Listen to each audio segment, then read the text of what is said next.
Hey, Coach. Hey, how are you? Well, let's start off with a nice fun question. Okay. February Black History Month. What does that mean to you? What does, I guess, UNC mean to you and their contributions to Black history at UNC, especially with the men's basketball program? Well, I mean, it's, a celebration for the history of African Americans here. And, I'm proud to be African American, and, an awareness for our players and getting them to understand the people before us that have allowed us to experience the things that we're experiencing now. My dad was the first group of students to integrate schools in the Charlotte, Mecklenburg County area. That's just one generation away. And so letting our guys understand and know that, and the benefits of us being able to be at this university, whether it's a student or being a head coach, is something that has been fought for in the past, and is something to be thankful for. What did you learn from the first Florida State game that you can take into knowing what you need to do tomorrow?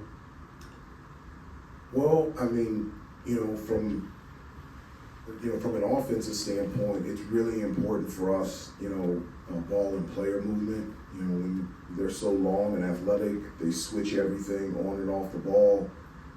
They take you a lot out of, your just regular offensive sets, and you have to create. And it's just really important for us to get out in transition. It's very important for us to drive and get to the basket and not necessarily score, but draw defenders, and then be able to pass out and then be able to shoot threes and create shots off the dribble drive. And so we got to take care of the basketball. I mean, it's a team that leads the ACC in steals, turnovers, and their length in the passing lanes can bother you if you're not moving on the offensive end. And then defensively, we just got to rebound the basketball. They're going to go to the offensive glass. They're going to try to attack the basket.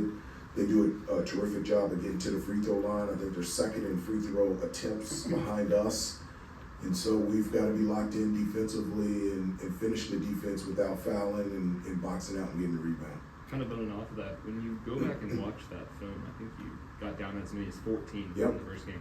What were some of the things that Florida State was kind of doing to build that lead against you guys that maybe you can learn from and take into tomorrow? Well, we weren't very good defensively. We weren't impactful on the ball. We weren't protecting the paint. And I think the communication defensively was good in the half court. We allowed to get them in transition, and even though shooting from three is not one of their major strengths, I felt like we gave them not only open shots, but almost dare threes. They were wide open threes, and I don't know if it's the most all season, but they hit 12 threes against us. And so that's something that I feel and hope that we've improved on since that time, and that we can be better locked in defensively and not be down 14 in the second half like we were here at home. When you're scouting them, how much is the film watching that first game, but also how much is it watching just their games in general throughout the year? What's kind of the split, I guess? I think it's both. I think you can learn a lot from our previous game because, even though there's been tweaks and pivots and alters for both of us, we pretty much the same. Our style of play, their style of play, so what's coming, but also looking at their most recent games, especially their personnel, Cohen and Spears, they didn't play against us, and now they're rotation guys that play huge minutes and huge roles for them. So that's a difference as well. But we're excited for the challenge of going on the road again and playing against a team that is coming off of a road win against Syracuse and playing with a lot of confidence. You mentioned defense a little bit. You guys are fourth in KenPom's defensive efficiency, which is the highest ranking since you've been back with the program. What makes this a good defensive team in your estimation? Well, one, I think the commitment to how important it is for our success. I talked to them at great length about there needs to be a commitment in terms of defense and rebounding to put ourselves in a position to be successful. And so it's really on the players, their commitment to how important it is to our success. Then, with our ability defensively, we've got a number of guys, we can play, we're versatile defensively. We can play a number of different positions that I think really helps us. And then our rebounding. You mentioned about our defense. Our rebounding has improved as well. I think it's 9 straight games that we've out-rebounded opponents. So we're limiting teams to 1 shot every possession. We're protecting the paint, but we're also doing 2 things. We're protecting the paint, but we're also contesting the 3 as well. And so Mondo just a couple days ago said, "Coach, this is the most fun that I've ever had playing defense. Like, I'm really liking this. I'm like getting energized to get stops." And I think that's a good thing. With communication, you hear a lot from coaches about guys have got to talk, whether it's screens or just the communication element has to be there. Do they do a better job of this group maybe than previously? Is it more about what you're talking about with commitment, that maybe even they over communicate more? How is that element of it and how that contributes? I don't know. I don't like to compare one team versus another team. I just know this team, the communication is really good, whether it's on offense or defense. And we talk all the time about talking early, loud, clear, and constant, not just on ball screens, but in transition, whatever action that we're talking about, out of bounds, underneath. And so there's a lot of dialogue out there, whether it's in practice, shoot around, or games, in terms of just being able to communicate and making sure everybody's in the right spot. But I've said this to you guys before, and I really believe they think about this as, that video that I showed them of Kevin Garnett saying that I was where I was supposed to be because I knew my teammate was going to be where he was supposed to be. And that type of trust is building with us, and I think that allows us to continue to improve defensively. Hubert, on the offensive side, when you look at some of the slower scoring starts that you've had in ACC play, like Wake Forest, Pitt, is there like a common denominator among those stretches, or is it just not making shots? Well, I mean, whomever we play, I mean that's a part of the process as well. I mean, we've played a really tough schedule against outstanding teams that, defensively, we're trying to find a rhythm on the offensive end to get the shots that we want. In league play, you're playing opponents that know you more. And so they know Armando, they know RJ, they know their strengths, their weaknesses, and they try to take those things away. And so the thing for us is, even knowing that, still being able to execute offensively. I think it's a good thing that we can at times struggle to score and make shots and still generate points and still be successful out there on the floor. One thing, we have a hard stop in 6 minutes for both Coach and Jaylen Withers, who's coming in, and Jaylen is coming in. So if you want to ask him something about Jaylen Withers, 6 minutes. Go. Coach, congratulations for a good start season. Yeah. 3-0 against FSU. The possible hindrance of that record against FSU is Jameer Watkins. He had a career high 27 points against Syracuse last game, 17 points in the first game between you two. What is the best way to limit his scoring abilities and think about him overall? Well, he's his talent is real. Tremendous athleticism and size. He can play multiple positions. The thing for him is he's just really good at attacking the basket, and because of his athleticism, he's able to score when he gets there, gets to the paint. So that's a huge emphasis on us, is to keep him out of the paint, but also defend him without fouling.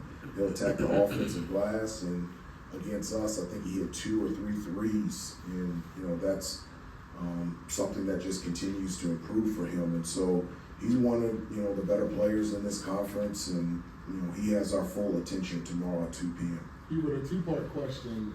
Tomorrow also happens to be a matchup of 2 of the top teams in the ACC right now. I want to know how much have you harped on that to your guys, or if your guys even kind of pay any attention to that going into tomorrow's challenge. I don't know if they pay any attention to that, but I haven't mentioned it to them or talked to them about it at all. One of the things that I always tell them is keep your eyes straight ahead, ignore all sideshow distractions, and it's late January, and You know, the only thing that we need to focus on is our preparation, our practice, and our improvement. And we just happen to play Florida State tomorrow at 2. And so let's just keep our eyes straight ahead and just continue to grow, continue to get better and compete. And at the end of the day, you end up where you end up. The second part of that question is guys like Jaylen and the rest of the guys that do come off the bench. What have you seen from them and their progression from the beginning of the year up until now? It seems like they're earning more minutes and they're making more contributions. Yeah, you know, I always tell the guys that everybody's going to get, you know, opportunities, plural. But I can't tell you when, where, how, the manner in which you're going to get it. But your job and your responsibility is when your number is called, you have to be ready. And you're right, the guys coming off the bench, when their number is called, they're ready. And they're making impactful plays on both ends of the floor.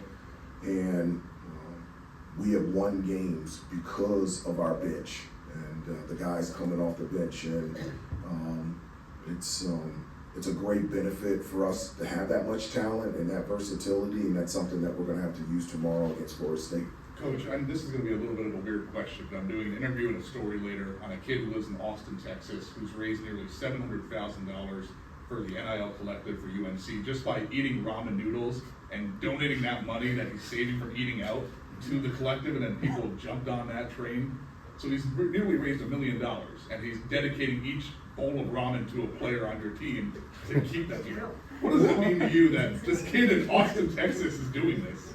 That's the first I've ever heard that, and I'm not on X, and so that's the first that I've ever heard that. I don't even know how that works.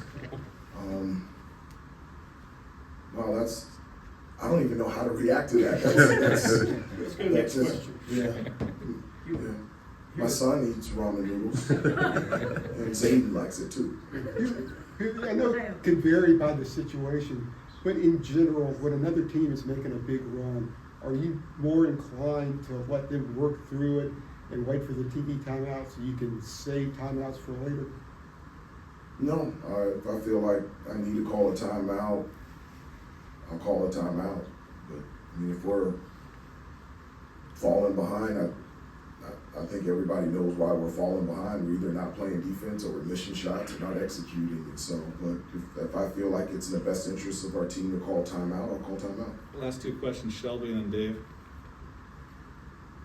This is also, sorry, this is a X-related question, very unserious, but Harrison told us a little bit about your halftime speech in the Wake Forest game, and he said that there is a certain word that you use in place of a certain curse word,